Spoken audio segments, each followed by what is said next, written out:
Welcome to the Black Doctor Collective podcast. We as Black doctors are in a unique position. We can change our communities, healthcare, and the world. Of course, we start by changing the way we see and value ourselves. I'm your host, Dr. Shanika Horn, pediatrician and physician coach, travel extraordinaire. I am so happy to have you here and listening. So let's get into it.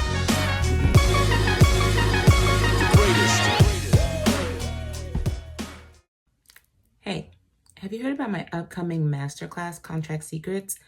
I'm going to tell you what they didn't teach us in training, which is how to spot and suss out red flags. I'm going to break it down to 3 categories. 1, money blockers, how they're trying to keep us poor. 2, time blockers, how they're trying to monopolize our time. And 3, dream blockers, how they're going to prevent you from pursuing your dreams or make claims to things that you create while you work for them.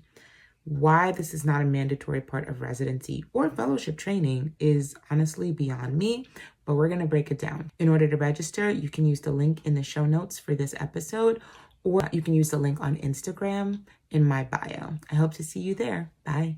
Hey y'all, how's your week going? I hope y'all are having a good week. I certainly am. You know who's having an even better week than me? 2 of my clients. Today's episode, I'm going to talk to you about the amazing things that have been happening for my doctor clients since joining the Any Day Negotiator Program. And the point of that is so that you too can see that it is possible to get these results, because we need to be earning more money and living our best lives. We deserve it. And I want to present to you how that's possible. So, first of all, I have been accused, y'all. I think it's like defamation to be falsely accused, but maybe it's not so false.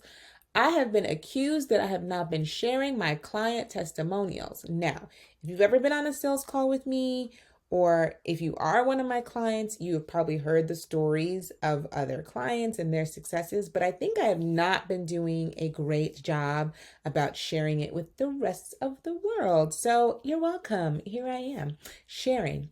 Okay. So this week, I'll start with the client wins from this week, and then I'll kind of backtrack into some of the other ones that have been coming up over the last year or so. I'm going to talk about, I'm probably just going to pull out a couple clients actually. I'm probably going to pull out about 5 or 6. Maybe 5. Okay, so this week, one of my clients in residency, she's her 3rd year pediatric resident. She came to me with the strong desire to really tackle negotiation. You know, she doesn't want to come out of residency and end up in a crappy job being underpaid. She can already see that on the horizon. So kudos to her for even recognizing that she needed support in the negotiation process. Now, we've been having some conversations in the DMs for a while because she started following me back when she was in 2nd year of residency, and she knew that she eventually wanted to work with me. So when the time came, she reached out and we started the Any Day Negotiator Program. When she came to me, she had already started talking to different employers. So one of the first contracts she received was for $150,000 annual salary for a general pediatrician. When she sent that email to me, y'all, I was like, not in this economy. Okay, why is general peds being compensated at $150K? Like, that's crazy to me, but okay. Fine. I decided that was a no-go. So we went through the process where I showed her how to really improve her leverage, how to negotiate her points, how to ask for more money in a nice collaborative way, not in a way that felt confrontational or pleading, but in a way that really made her feel empowered. I taught her how to read the different contracts. I taught her what to look out for, all the pitfalls, which, by the way, I will be covering in my upcoming Contract Secrets Masterclass on June 12th. So if you're not already signed up, you should be. But we did talk through how to read, interpret, and rebut a contract To the point where last week, and I think I'll clip this and put this on Instagram for you to see, or to listen to. She literally was like, this is like a game. Like, this is fun to me looking at contracts. Now, if y'all have ever looked at a contract, especially alone, them joints be boring. Okay? Like, who wrote this? You know it was written before AI. So someone literally was that boring when they created a contract. And also, why isn't it in plain English? It's not like it's between two lawyers. It's between an employer and an employee. Like, everything should be really clear and outlined, and just easy to understand. But it is not that way. I don't know how intentional that is, or if it's just a residual habit that they just keep using contracts that they've been using for 40 years. But until contract language changes, I don't recommend that you skip reading it. You need to read it and you need to understand it. Okay.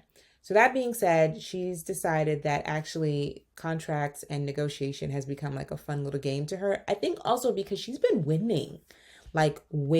Okay? So, initially, like I said, she was nervous about negotiating. She wasn't sure what to say, how to ask for things, even what to ask for, like how much, what's fair. And she also felt a little bit of that gratitude you feel, like, I'm just so glad someone's going to hire me. I have all these student loans. Like, I'm grateful to have a job, which I think is a residual feeling from training, especially when we matched. We were just grateful to match. It was like, thank you, Jesus. I matched.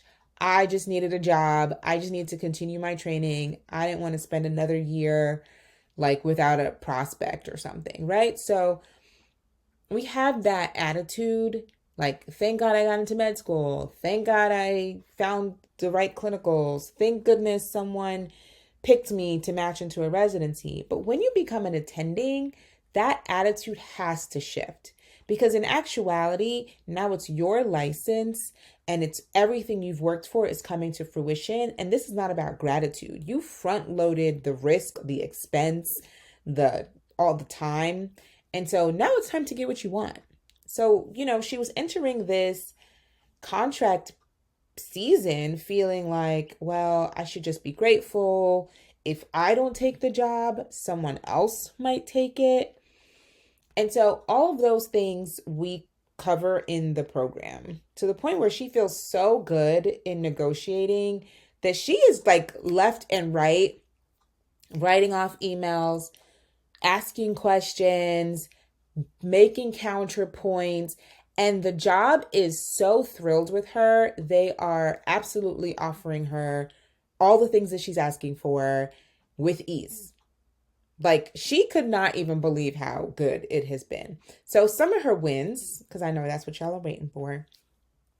First, when she started, like I said, she had one offer. We multiplied how many job offers she had, which was fantastic.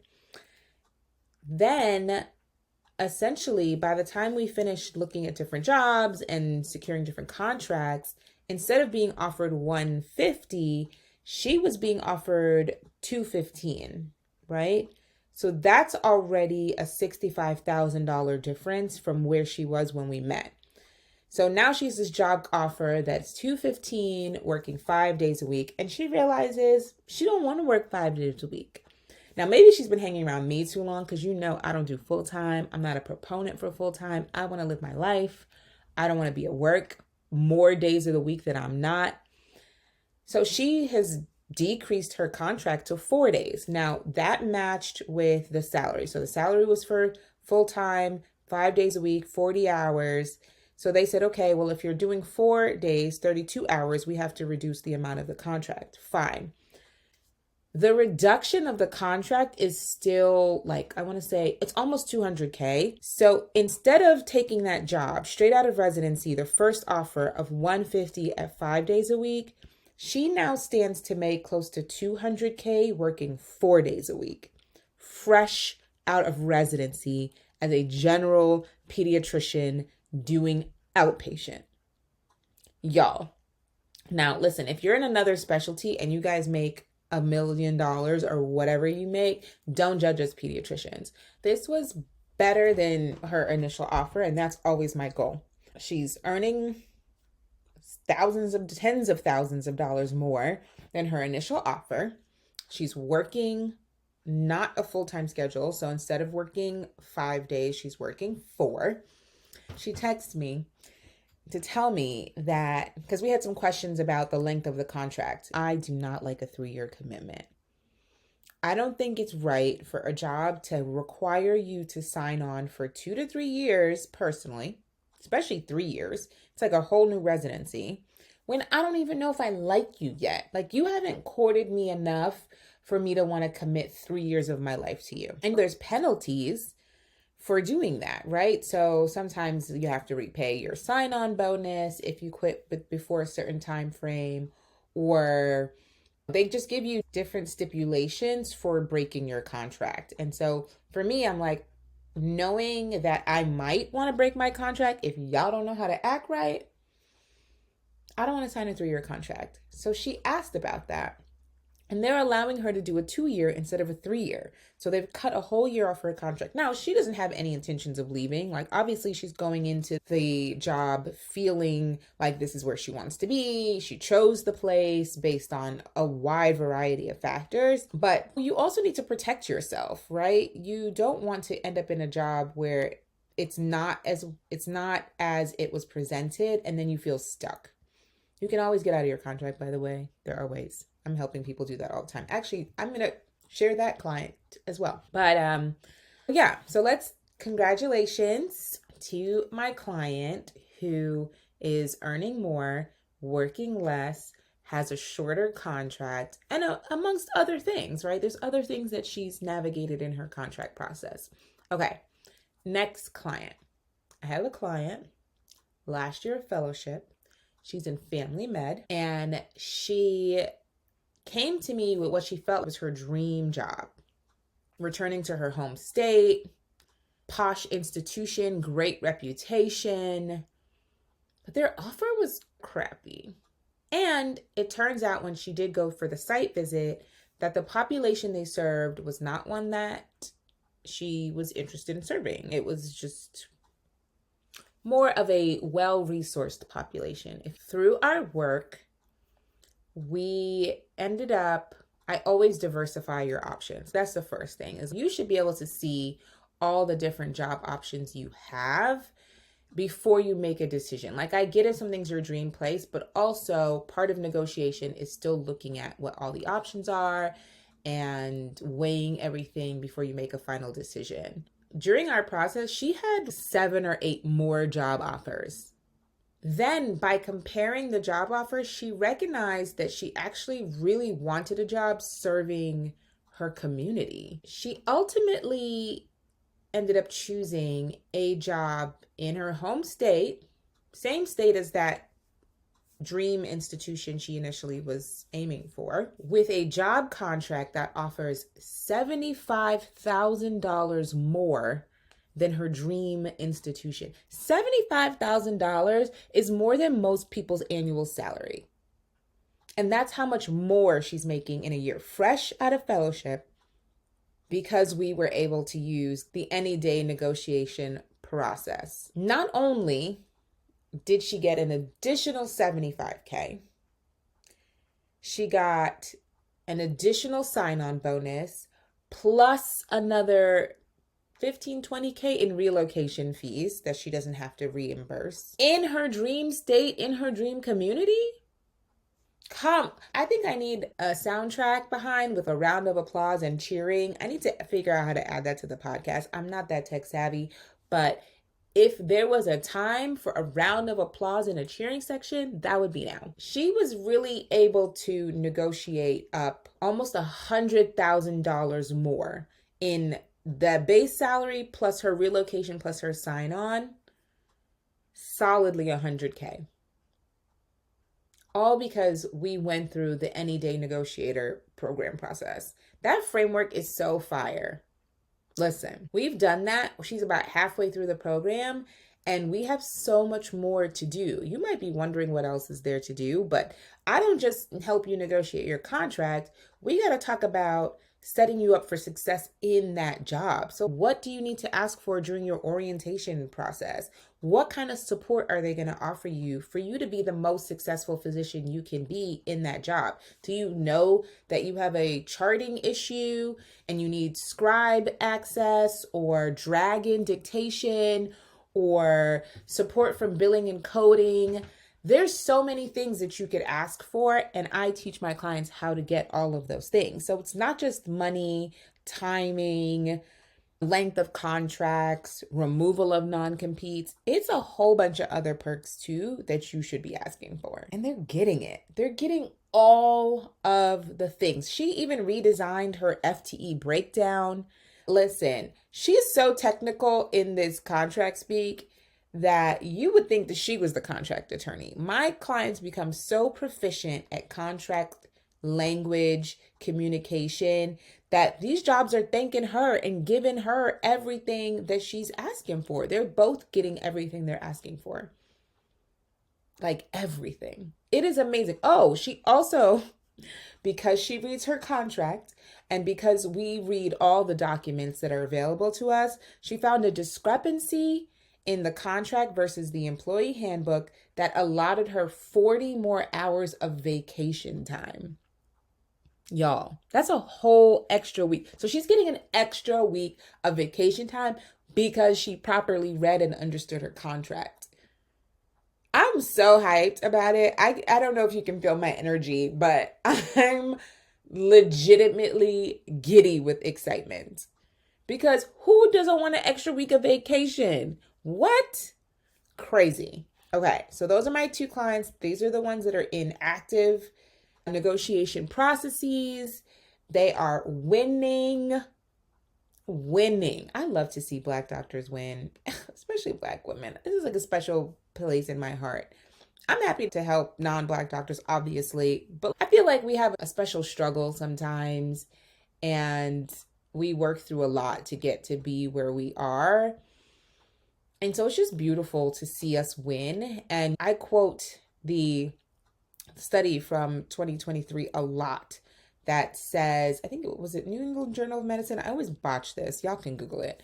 But it is the fact that a single Black doctor in a county impacts the lifespan of all the Black constituents, even the ones they do not treat, by adding years to their life. If that is an impact, that's crazy. So now with me helping these doctors get the kind of contracts that make them want to be in medicine and removes all the crap that makes us want to leave, they probably are going to end up in a more sustainable work environment, which may result in them staying longer, which means more people in their entire county will live longer just for every year that they're there.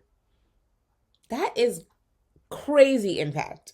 Like for me, I'm counting those as personal wins. I'm saving lives without even being in the clinical space and not on a one-to-one basis. Like I impact a doctor, and for every impact I make on a doctor, it impacts their entire county. Heck yeah, I'm giddy. I'm damn excited. Let me share a couple others. I don't want to be on here too long. I thought this was going to be a real brief episode and I was just going to click through these, but I'm obviously really excited and I have to give you guys a little backstory. So the next three stories that I want to share are more focused on, I guess I could share some more salary ones, but you gotten the point about the salary ones. But I have some stories that I also want to talk about focus within the job. So I have a client who was her first year into her job contract. Turned out that place was terrible. Her schedule changed all the time. She just felt like there was a lot of discrepancy between, she's OBGYN. There's a lot of discrepancy in schedule between the office staff versus the hospital staff, even though they all support the same patients. And there was just so much work being shifted onto her plate when she was on schedule. It was stressing her out. And residency was stressful to begin with. So she's coming out of residency thinking she's going to be an attending. The job is absolutely not what she was expecting it to be. It was very stressful. She didn't feel like she had any control, and she really was trying to live like the soft life, live a little bit of glamour. The whole point becoming and attending, besides having impact in a way you want to have impact, which in and of itself in this medical climate is a challenge, but it's also to enjoy the fruits of your labor. You front loaded all of this work, all of this time, all of this money. Call Sally Mae and ask him how much money you done front loaded to be here. To not have the experience you wanted to have, to not have the impact you wanted to have, like that's devastating. And you could see why people get burnt out and why people leave medicine in droves, because people are leaving in droves, right? Everyone's Googling a non-clinical position. If you listened to my episode last week, you would know that non-clinicals are not necessarily the answer to your praise. And it's exactly for this reason. You can go into that non-clinical job and not have any idea what your contract says. So you don't know what you're agreeing to. You don't know how to make more money. You don't know how to advocate for the schedule you want. And you end up still being a workhorse in someone else's system. It's still problematic, right? So my client is having this struggle with her hospital, and she realizes that she's not going to last the length of her contract. I can't remember if it was 2 or 3 years, but she's only in the first year of it, right? Now she has a sign-on bonus that they would have to repay. She is also pretty much getting pressured by the chair of her department to do all the things that he wants her to do, right? Like she's just unhappy. She wants to go. She wished she could earn more money.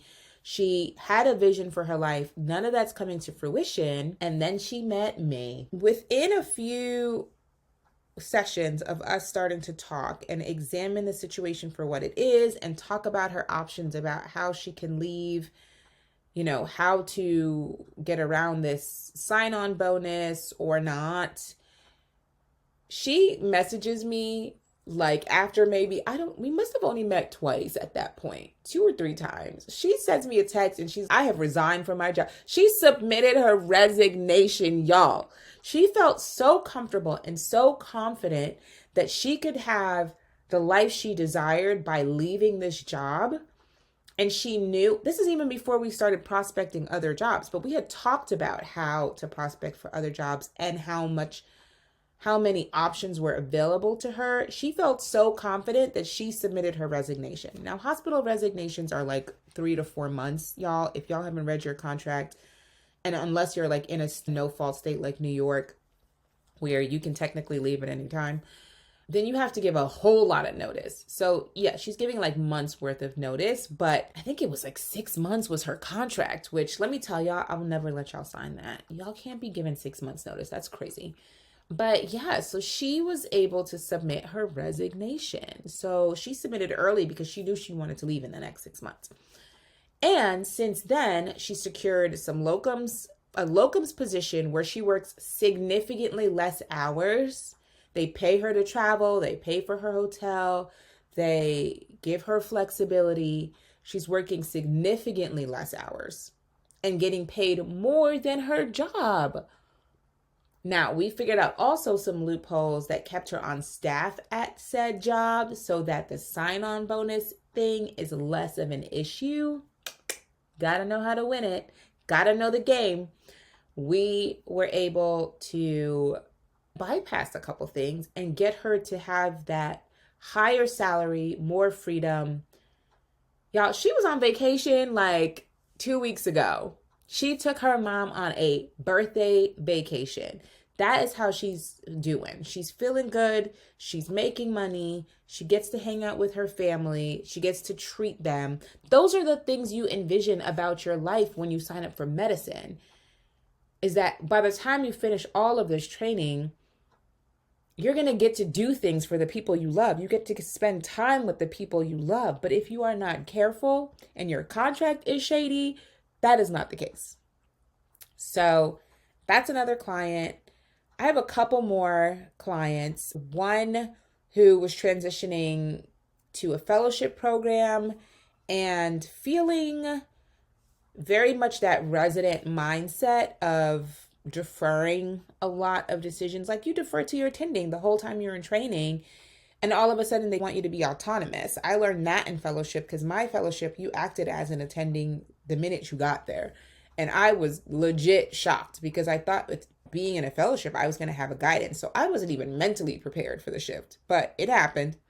So she shifts into this fellowship and she's having all of these feelings, especially being in an institution where people don't look like her. And after coming out of a HBCU setting, right? So there is a culture difference between HBCUs, historically Black colleges and universities, and predominantly white institutions. There just is. And navigating that can be interesting. I'm going to say interesting. I was going to say treacherous, but treacherous also fits. What was happening is that she felt that people were probably judging her, that maybe she wasn't sure why they had chosen her. And so it was giving her imposter syndrome big time. Because if you're not sure if people see your value and you already have questions about whether or not you're prepared to fulfill the role, you're going to take every input that's coming to you, every feedback that's coming to you as evidence that maybe people are doubting you. And that becomes the soundtrack in your mind. And then she was overcommitting. So now she's feeling like, I got to prove myself. I got to show that I'm eager and happy to be here. So every time someone asked her, oh, can you join this research project? Oh, can you be on this committee? Oh, can you help present this thing? She was saying yes to all of it because she was feeling like she needed to show her value, prove her value. Guess what happens when you do that? When you overcommit. When you overcommit, you start dropping some kind of balls. There's only so many things you can juggle. Not to mention, you don't get to do the things that you actually enjoy doing because you're so busy running after all the leads people have put out for you to follow. So when you start dropping the ball, then people start looking at you. They start scrutinizing your performance. They start wondering, oh, what's going on with her? She's not meeting deadlines. She's not able to do the things.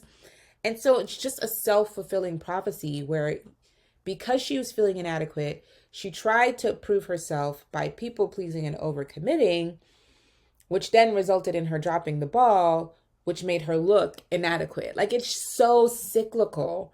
And that happens to so many of us. Like multiple clients of mine have this very same experience where the effort and basically the distraction of trying to prove themselves actually worsens their performance. It just doesn't work. Working through how do you deal with that? How do you cope with that? How do you still show value without overcommitting yourself, without stressing yourself out, and then eventually dropping all the balls? How do you become a high-performing, confident physician at whatever level you're at? Whether you're a fellow, whether you're attending, whatever it is, how do you become that person you're trying to be? You go through all of that is in the Any Day Negotiator. Did you know that? All of it's in there. All of that is part of the program. She is now saying no regularly, like in emails. Because she was able to take so many things off her plate, she started a research project that directly impacts patient care. And she was confident enough to make the suggestion. It was actually after an interaction with one of her attendings where she noted that a patient's pain wasn't being properly managed, and she had the confidence to bring it up because she realized actually where her value came from, which we talked through in the program. And when she started feeling confident and she promoted an idea, people were like, this is an amazing project. Do you know how that's going to impact that entire patient population? Like she in and of herself is so powerful for implementing such a change. And it was because we were able to shift her focus away from these feelings of inadequacy and doing things pretty much maladaptive coping to inadequacy that we all have. We all do this. And making them adaptive and building actual confidence, right? Because the maladaption is that you don't build a confidence. You continue to fall further and further behind and you're not successful in your goal of becoming confident. So that's another client. We worked on that. I have a client who also was taking charts home every day, consumed by the inefficiencies in the clinic, so much so that she was so stressed out every day. She was being snippy with her medical assistant, who wasn't really that helpful, but she didn't know how to give good feedback to that medical assistant and delegate. She very much had the attitude that a lot of us have, is I'll just do it myself. When people are messing up and you're like, I ain't even got time to teach you. I don't even want to waste my time. I'm just going to do it. But the problem is, that means there's more on the plate to do. And if you're someone who's already behind in charting and already taking long in your patient visits, you don't got the bandwidth to take on the medical assistant's job. You just don't. How do you do that? How do you learn how to communicate with your MA, delegate properly, give good feedback, maintain good work boundaries, stop charting at home? It's all in the program. So I'm not going to tell you that part, but it exists.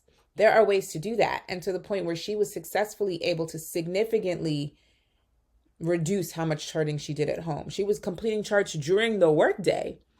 She had family at home that she wanted to spend time with. She was not trying to spend all her nights and weekends doing charting, but that's what she was doing before we started training, before we started coaching. So overall, both this client and my client who's the fellow felt so much relief, less exhaustion, less angry, like at the workplace, just a relief in being able to control what they can control and step into their power as attending, step into power as doctors, as fellows, whatever your role is, you still have power there. And so if you don't know how to leverage that, if you don't know where your power comes from, and if you're using other people's metrics to determine your level of success, you're always going to fall short. If you let everyone else decide for you what success looks like, and it's not even something that fulfills you, it's just like their checkboxes, patient satisfaction surveys, or complaints, lack of complaints, or your productivity as measured in RVUs. What a crappy system that is. But if those are your metrics, if those are the only things by which you live by and are measured by, you're always going to feel short. You're always going to feel behind. You're definitely going to have imposter syndrome. There's just no way, because those systems are not made to give you flexibility to be yourself. They don't foster confidence in any way, shape, or form. The minute you fall behind, someone's on your back about how you need to improve. But no one is there teaching you how to do it in the first place so that you can be successful. Thank goodness they have me. Okay. I've shared quite a few. I think this is getting a little long. So I'm going to actually cut here. Y'all just going to have to hear about the rest of the clients in future episodes. I do want to say that at this point, the number of clients I'm almost at capacity for my schedule. I think I can take on successfully one more client before I'm going to have to shift the way I provide my services, because I just don't have the bandwidth to help so many people, and I would love to. So some new developments will come out in this program as I figure out how to increase my volume, and not figure out, I know how to increase my volume. I will have some new things coming out maybe later in the year, but for right now, I'm taking on one more client. So if that's you, that you have been waiting to work with me, or maybe you didn't even know that's all the things you could have in a work contract, whether you're already in it or you're approaching contract season, this is the time. Reach out, because listen, once my books are full, I don't know. I just won't be able to. So I am really excited. I applaud all of my clients for the work that they have done, for their willingness to be coached, for sharing their wins with me, their successes. I feel like their wins are my wins. When we talk about that money, or the increased time freedoms, or the reduced stress, the reduced workload, the better schedules, the more vacations, like all that stuff gets me excited, because those are all things I know I want for myself. And they're also things that I can see really ease the burden of being in medicine. It's not easy to be in medicine. Nobody can tell you that it is. It's just not easy. And so if there's any way where you can lighten your load, you should do it. You should do it. So kudos to my clients. They knew that they needed help changing it. They knew that the options that they were doing were not the only options that exist. They just didn't know where to find those options. And so they joined the Any Day Negotiator Program. We're able to see all of those options and get the success. To all of my newer clients who are listening, hey ladies, we're going to get you these same results, okay? The program is the program. The framework works, okay? The framework is frameworking. So I'm excited for the new ladies who have recently joined. One of them has already hit the ground running. She is in full communication, setting her boundaries, creating her schedule in her existing job. It is magnificent. We are on a roll already. So I look forward to everything that all these ladies are going to accomplish going forward, because this is just the beginning. These skill sets are usable for life. I even had a client talk about how this is useful even in her marriage, like the ability to negotiate and clarify what she needs and have boundaries. All of these skills are things that are applicable in every area of your life. So it's not just medicine that we're impacting over here. It is whole lives, and I am totally here for it.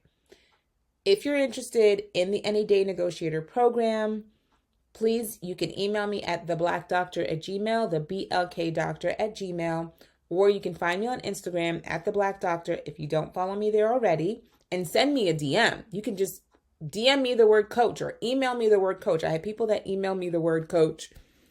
That's fine. I'll know exactly what it is that we need to talk about, and we'll get on the phone and we'll figure out how to build you a solution that makes medicine palatable, sustainable, enjoyable even. And if you decide, nope, medicine's not for me, we're going to figure out how to get you out of that contract too. Have a great week. Bye. Thank you so much for listening. Please subscribe to the podcast. And what I want you to do next is link us everywhere you can. Instagram at The Black Doctor. Just become part of our collective. I want you here. Thanks. Until next time. Bye.